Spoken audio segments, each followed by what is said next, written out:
안녕하십니까. 전종희 목사입니다. 8월 26일 토요일 매일 성경 묵상입니다. 예레미야 25장 30절로 38절입니다.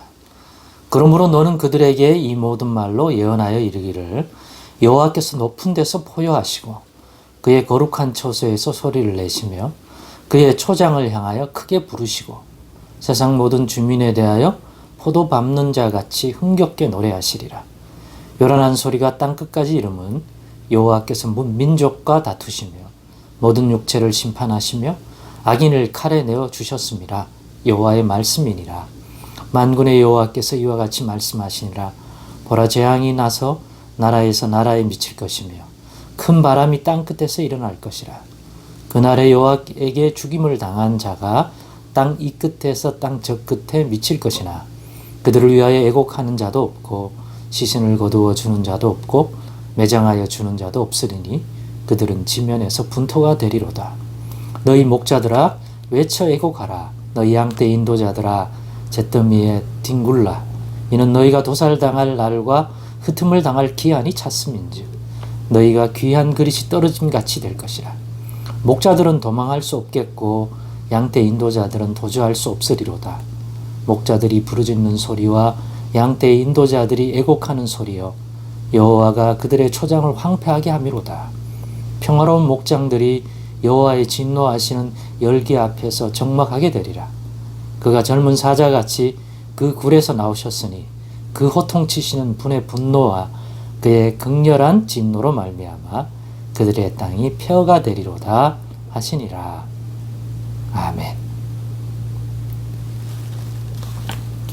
네, 오늘은 하나님의 심판의 손길을 진실로 두려워하자. 하나님의 심판의 손길을 진실로 두려워하자라는 제목으로 묵상 나눔을 갖겠습니다. 진노의 술잔을 받아가지고 여호와 하나님께서 명하시는 그 모든 나라에 가서 이 술잔을 받아 마시라고 하는 그러한 사역을, 명령을 받은 예레미야가 아닙니까?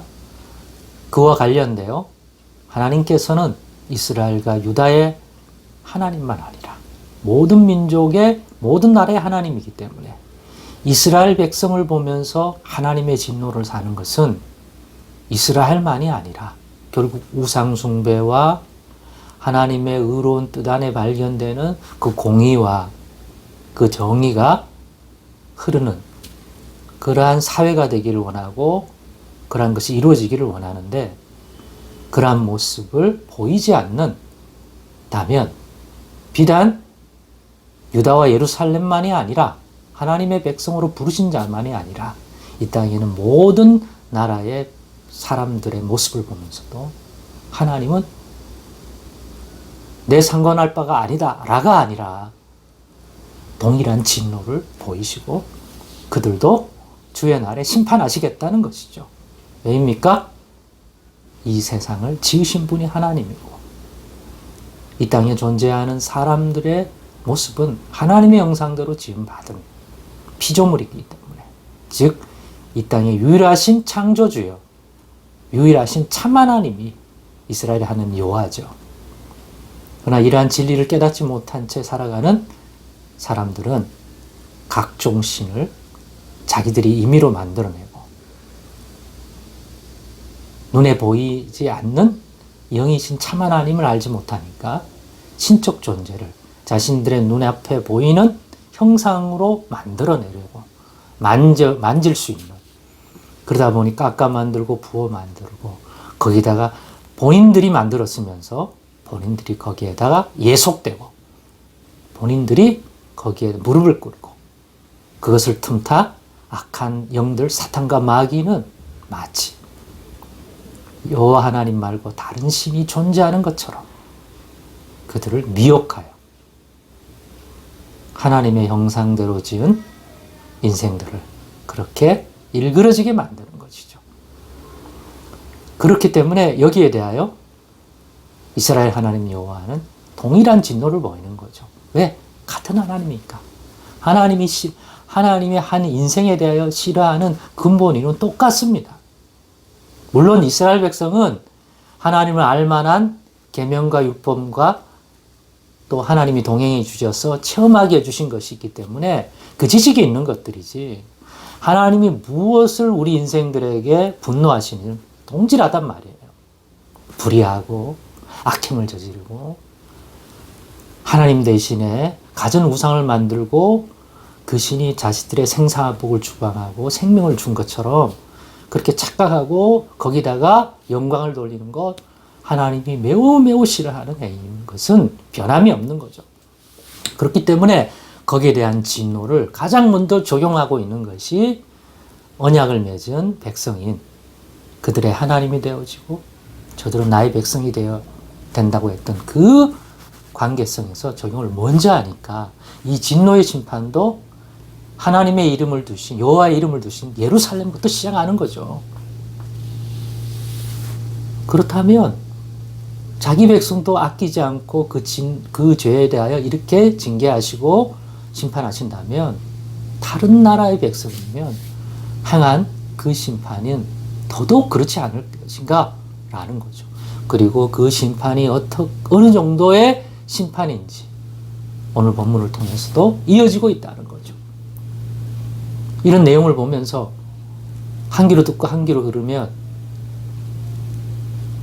별 감각이 없겠지만 정말 이 하나님을 믿는 자로서 이 하나님이 행하실 심판을 분명히 이루어질 거라고 생각하고 보면 주의 날에 임할 이 땅에 있는 사람들, 이 인생들에 대하여 하나님이 행하실 이 진노의 심판은 얼마나 무섭고 두려운 일이 것입니까? 그러니 가벼이 여기면 안 되는 거죠. 알려주고 계시니까.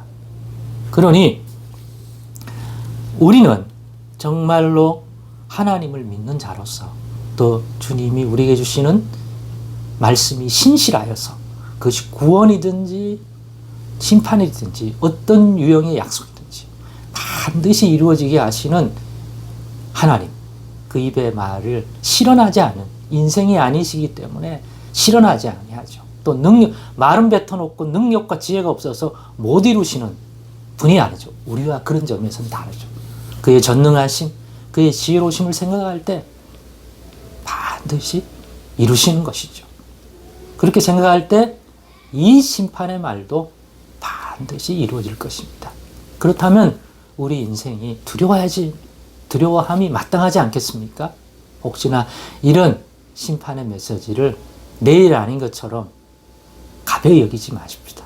설령 우리가 이 진노 아래에서 우리 구주 예수 그리스도의 십자가의 은혜와 하나님의 긍휼하심을 받아 구원을 얻는 백성이 되었다 할지라도 이 심판이 임할 때에 그 심판이 얼마나 무섭고 두렵고 분명한 건지에 대해서는 안일해지면 안 되겠습니다. 그러기에 더더욱도 이 죄에 대하여 악행에 대하여 근신하고 깨어서 그런데 미혹되지 않도록 오늘도 깨어 있어야 되겠습니다.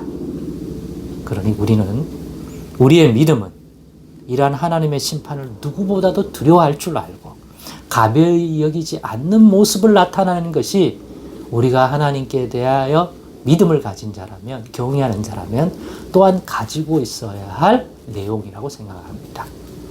여러분 안에 하나님의 심판은 어떤 것으로 자리 잡고 있는지 돌아보셔서 이 부분에서도 하나님의 말씀과 하나님의 거룩함에 합당한 그러한 이해와 그러한 두려움과 엄중한 이해를 가질 수 있기를 간절히 바랍니다. 기도하겠습니다. 하나님 감사합니다.